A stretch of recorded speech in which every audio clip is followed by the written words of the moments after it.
Hey guys, this is Northville Tech. In this video, we're going to learn how to activate your Dave debit card.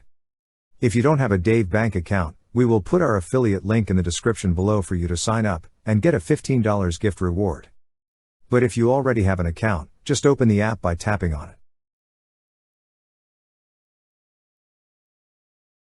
Once the app is open, you will see several options at the bottom part of the screen. Tap on the option that says Profile.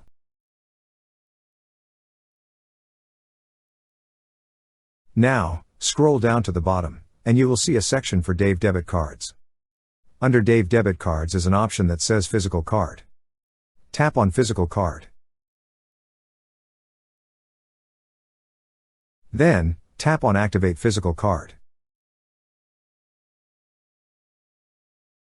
Now, enter the last 4 digits of your card number. Next, enter your card's expiration date.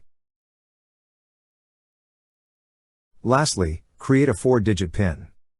Enter it on the field provided, then tap on Submit button. That's how you activate your Dave debit card. Thank you so much guys for watching, and if you have not yet subscribed to our YouTube channel, please subscribe to our YouTube channel as we create tech videos related to financial apps almost every day. Also check out our website northvilletech.com for great tech articles, and our recommended resources in the description below for various sign-up bonuses.